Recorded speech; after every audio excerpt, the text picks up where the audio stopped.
Hello friends, welcome back to Cosmopolitan Cornbread. My name is Constance.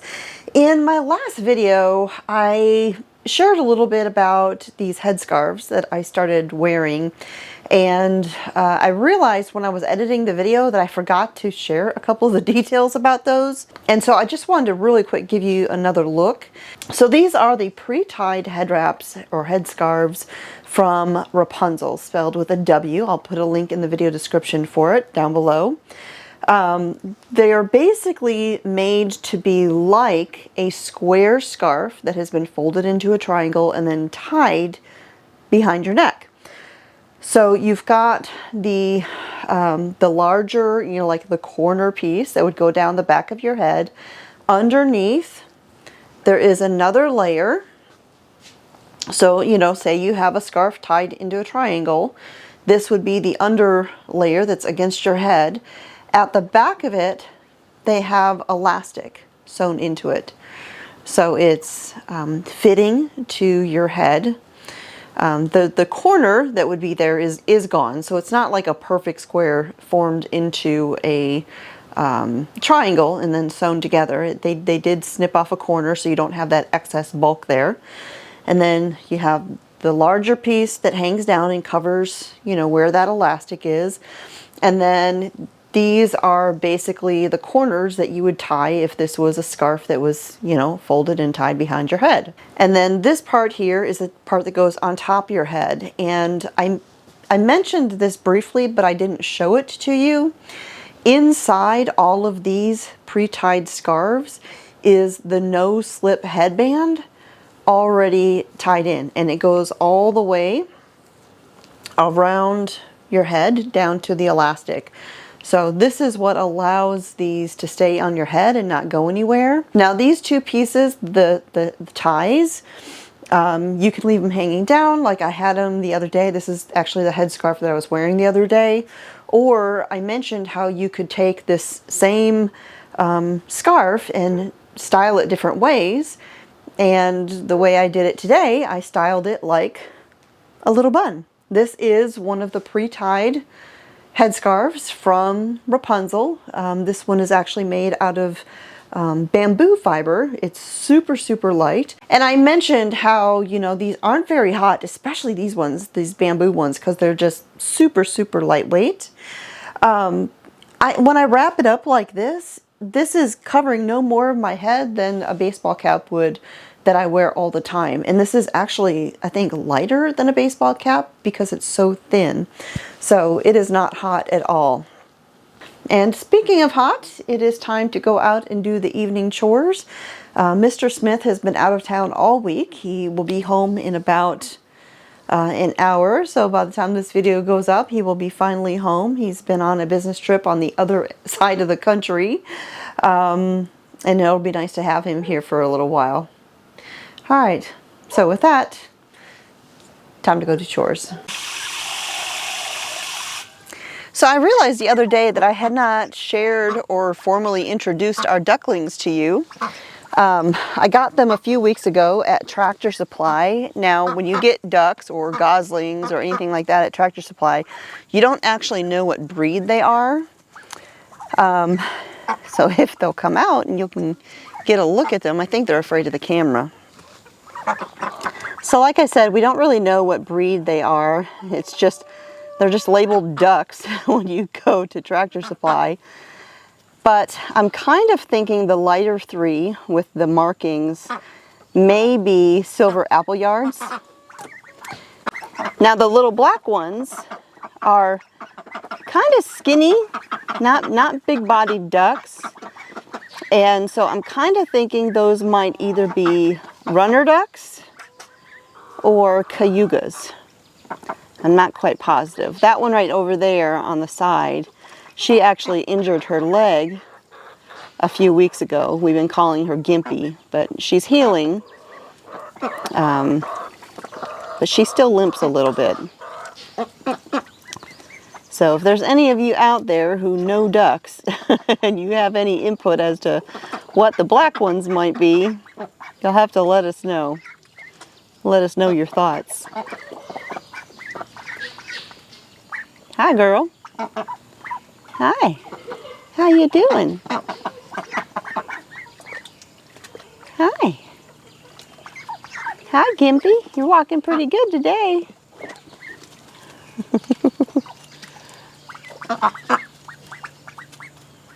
What, what? What, what? What, what? What, what? What, what? What, what? What, what? What, what? What, what? All right. So we got about 1.5 to 2 inches of rain yesterday from a storm system that came through, and the garden appreciated it, but we are in the throes of summer where it is hot and dry and all of that, and so the creek for the most part is completely drying up. We do still have a little bit of a trickle running through here. You can see it kind of moving through there just because of that rain we got, but if we don't get more soon, it won't take long for this to just completely be nothing but rocks.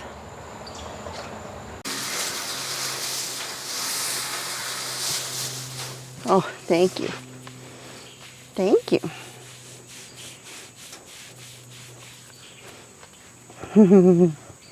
Hi, baby girl. Hi, baby. All right, so I thought I would bring you out into the garden, do a quick little walkthrough and let you see how things are coming along. So right here, this is my NT half runner green beans, and these got planted a little bit later, but they came right up the trellis. We're doing great. I did have some major pest problems. I mean, look at these, look at that leaf right there. But it was bean leaf beetles. I figured that out and immediately started treating for it. And all of the newer growth is looking good. We don't see too much beetle damage. And we do have, just in the last couple days, we've got bean blossoms that have started growing all over the place. So we will have beans coming along before too long. So this little trellis right here, this little bed, had cucumbers in it. They were kind of reaching the end of their cycle. They weren't looking very healthy anymore, and so my son went ahead and ripped all these out and planted some new cucumbers so we could get another batch because he loves the pickles. This bed over here, this is my pepper bed, and you can see all of the little baby peppers that I planted last week, and they're all doing really well. Now these ones right here, these are Tabasco peppers that I had bought the start, but these were kind of struggling a bit prior to me beginning to really heavily fertilize. And I was certain these plants were going to completely die, but they're hanging on. But we've got all sorts of peppers all over the place in this bed, all different kinds. We've got bell peppers, cayenne peppers, lipstick peppers, jigsaws, Chinese 5-color, just all sorts of peppers. My zucchini over here, they were really starting to slow down. Some of the plants were starting to look really rough. And honestly, I have got so much zucchini preserved in my freezer. I decided to go ahead and let the last few zucchinis that were growing in here, just let them go. They're going to be gargantuan, but I'm just letting them go so that I can get fully developed seeds and then save those seeds for next year's garden. And you can see one of those giant, giant zucchinis right down here. Look at that thing. It's over a foot long. It is humongous. I don't like to stick my hands in the zucchini plants too much because they irritate my skin. They have those little spikes on them, and it's almost, for me, it's almost like a poison ivy reaction. Nowhere near as bad, but I do often end up coming into the house and putting some ointment on my arms. I've got a garden spider living in here. I always like seeing them. This bed over here, I planted some more peppers. Here you can really see the jigsaw, the variegated color on these jigsaw pepper plants. They're so pretty. And a lot of times they'll develop a lot of purple on them too, kind of tricolored. And then the peppers are little purple peppers. Here we've got another one. Look, there's another garden spider. Those are those ones that get really big. Some people call them zipper spiders because of the zigzag that they put in their web. These things get humongous, but they are absolutely garden friends. This trellis over here was green beans, and we had gone ahead, or I had gone ahead and pulled those out. And I was planning on planting something in here, but I wasn't sure what. And when my son mentioned wanting to grow more cucumbers, I said, well, go ahead and use that trellis. And so he planted two different kinds out here, one on one end and a different kind on the other. I think altogether he ended up planting like 4 different varieties of cucumbers. He has a bed up there next to the house that he planted as well. So there's 3 out here and 1 up there.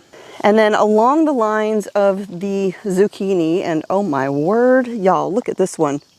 Y'all, I'm gonna go ahead and pull this one. I gotta show you this beast. Oh my goodness. Get away, leaves.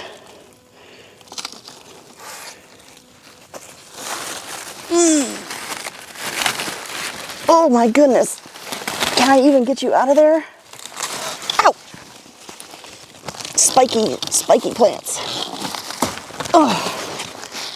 Oh, look at the size of that. That thing is humongous. Now, could you still use this and eat it? Yes, you could. You would generally want to use just the meaty portion. The texture's not going to be great. I would put it like in a soup or a casserole or something like that. Shred it up for zucchini bread, things like that. But when they get this big, the texture in them gets really spongy, so it's not great anymore. Sometimes when they get this big, they can also get a little bitter tasting. But I let a couple of these go, like I said, because I want fully developed seeds, and that way I can save them for next year. And then just like the zucchini plants, I have 2 squash plants left here that I just kind of let go. And I have a squash on each plant, and I'm letting those get fully developed, full size, so that I can get the seeds off of these as well. So these are super big. I'm just gonna leave them be. And I've started thinking about and contemplating what I want to do for the fall garden. Since, you know, we are in Arkansas, we have a super long growing season. I can go ahead and do a whole nother garden. And so there's several things that I'll be planting here before too long. I did actually order some Egyptian walking onions, which I will plant in the fall here.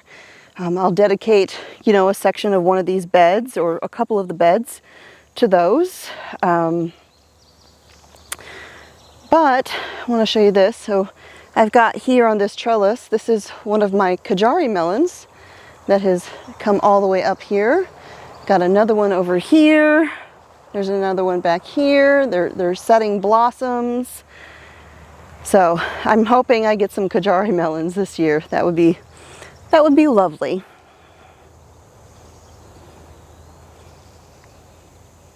Hey, Nebsy. Well, what are you doing in here? I've got a little bit of a jungle growing up over there. I'm gonna have to come out here with the weed eater. My least favorite chore, as y'all know. Oh my word. I got another giant in here. I'll go ahead and leave that one for now. So I wanted to talk about this bed in particular, which is doing absolutely amazing, as you can see. I had someone asking me questions about what all was growing in here. They were curious about a couple of the plants. And so I thought I would just kind of take you around this specific bed and show you everything that I planted in it. This is one of the later beds that I put in. As you can see, it's made of cinder blocks. Only takes minutes to throw together. I have not really had too much of an issue with it drying out. Now you can see the soil right here, how on the top of it, it does look pretty dry. But like I said, we got a lot of rain yesterday, and if I stick my fingers down in there, there's still moisture in that soil. But I do make sure that I water every single cell when I come out in here and water. But as you can see from the looks of this garden bed, nothing has been struggling in here. So I'm going to set down my tripod and grab my camera, and I'll walk you through all of it. All right, so right here in this first corner, I have one of my sunflowers that I planted because y'all know I love sunflowers. Now in the middle, the entire center of this is asparagus. And so you see all of these ferns that have grown up in the middle, just creating this wild jungle. The middle is all asparagus, which was the intention of this bed to begin with. But since I had all of those cells in the cinder blocks, I decided to go ahead and use them like flower pots, and that's what I did. So we've got a sunflower here at the corner, and I don't recall what variety any of these sunflowers were. I'm thinking this might be a short stuff because it's so little and it's already flowering. So the next cell was some cosmos, which have actually fallen over into the bed. I can see there's still some flower buds on there. They're still setting flowers. The next one right here, this is another Cosmo. It's just a different variety. You can see some of the pretty flowers here. Like that. And then this stuff down in here, this kind of yellowy plant, that is lemon marjoram. So marjoram, you know, like the Italian type of herb, but it's not lemon, golden marjoram. All right, the next cell is this great big queen lime zinnia plant. And you can see it is just covered with these beautiful lime green zinnias. I think this is the first time I've ever grown this variety, and they're kind of pretty, kind of, you know, very cheerful. The next cell down there is some thyme. I think that might be German winter thyme. I don't have a tag down in there, so I'm not sure. The next one was more cosmos, and you can see that we've got some more heads setting. The very next one here is tricolored sage. It's got the variegated leaves. Now this next cell right here doesn't have anything in it. This did have, what did it have? A Rubensia Cosmo. But we had a really bad storm shortly after I planted all of the garden, and we had big hail, and it snapped off this plant, so it didn't make it. Here we've got some more thyme. What do we have in here? Oh, there's nothing in that one. Pull up these crazy long weeds.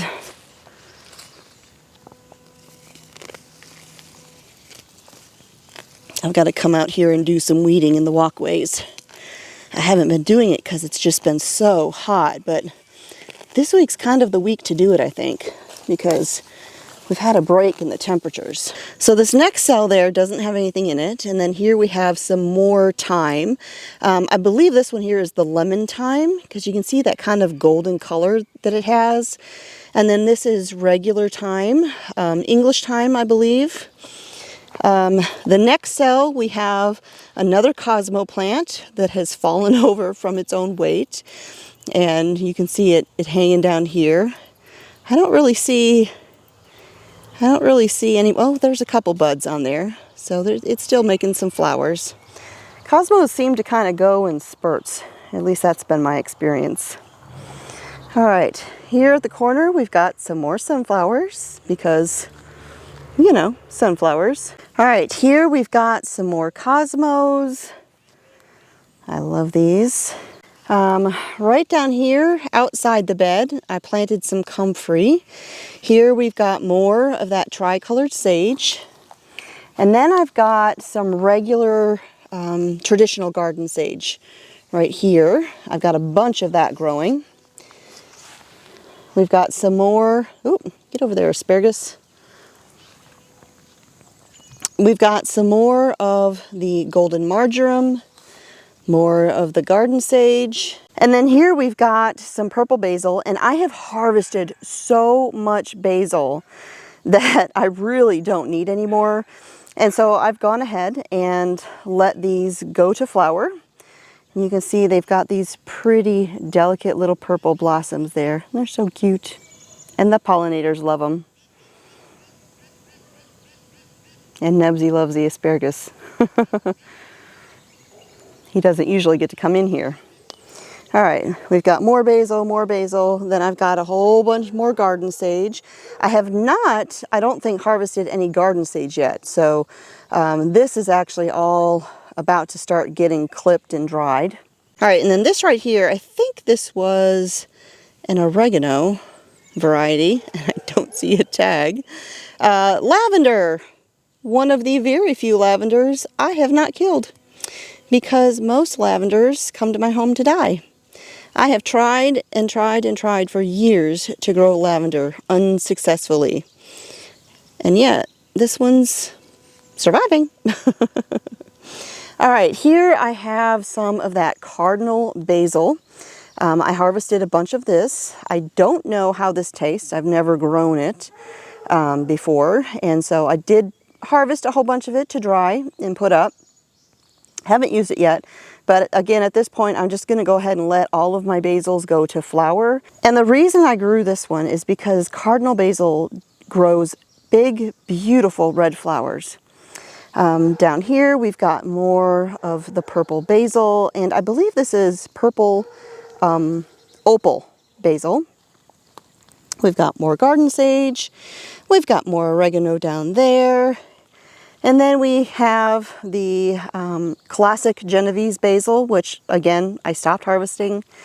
It's gone to flower. Now these basils will come back year after year from the seeds dropping, but of course, because I have such small cells, you know, they'll probably end up growing on the ground a little bit and growing in the asparagus bed and everywhere else, but that's okay. All right, and then coming back around to where we started, I've got a little more garden sage right here, and then right down in there is a puny little purple basil. And I didn't think anything was going to come of that plant. It was super stunted, super tiny, and that's why I just went ahead and stuck a sunflower in there. Now before I wrap up, I want to show you one more thing. My giant sunflower. This is the Mongolian giant. It is just now starting to develop a head. This is currently about 7 feet tall, and now I've grown bigger. I've grown much bigger Mongolian giants, but I'll take it because I do love the sunflowers. All right, friends, so that is it. I'm going to grab my giant zucchini, locate Nubs, get him out of the garden, and get ready to head to the airport to pick up Mr. Smith. So thanks for joining me here at the homestead. My name is Constance from Cosmopolitan Cornbread, and I'll talk to y'all next time.